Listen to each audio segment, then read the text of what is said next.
Legacy-minded men, today I want to focus on a character by the name of Mephibosheth. Say that 3 times, quickly. Mephibosheth was the grandson of King Saul, the son of Jonathan. And his story begins tragic from the jump, as we say.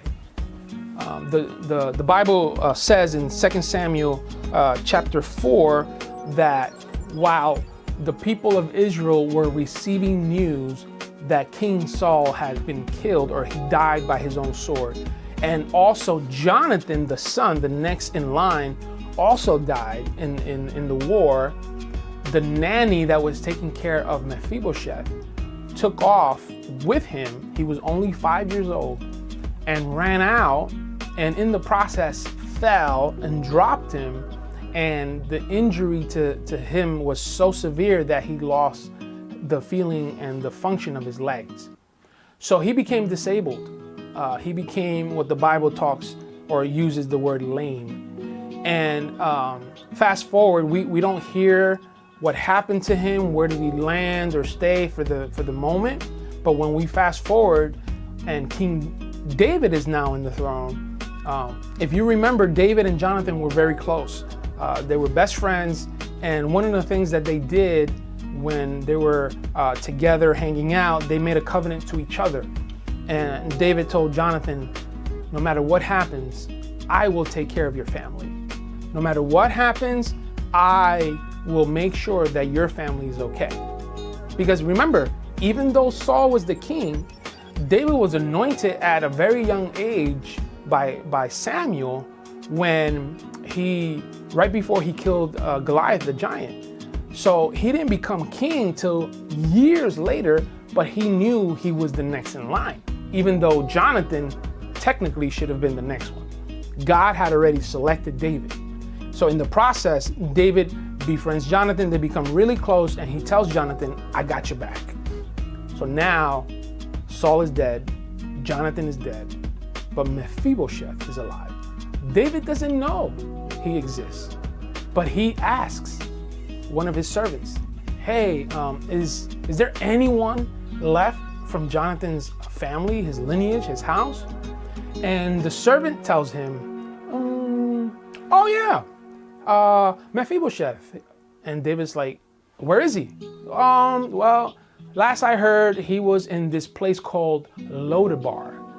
And for those of you that like history and the names and the meanings, Lodabar actually means dry land. So here is a disabled young man living in a dry land, probably begging for him to be able to sustain himself.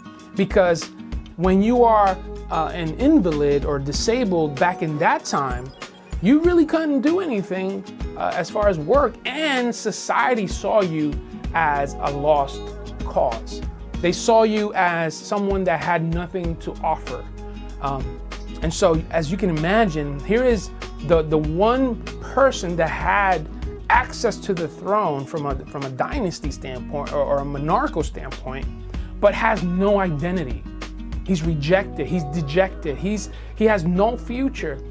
But because of the heart of the king, because David had made a covenant with Mephibosheth's father, Jonathan, he asks for his servant to go get him. He brings him to the palace. And here's Mephibosheth in front of King David. He's embarrassed, he's ashamed. The Bible describes him as all scruffy, and his beard was all tangled up. He had the appearance of a beggar, of a homeless person.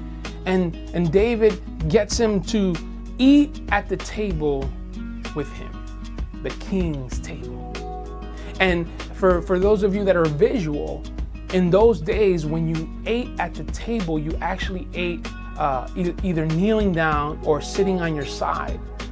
Meaning that even at the table, although Mephibosheth had this past and had this disability, you couldn't tell because he was at the same level as anyone else. And so even his disability was covered.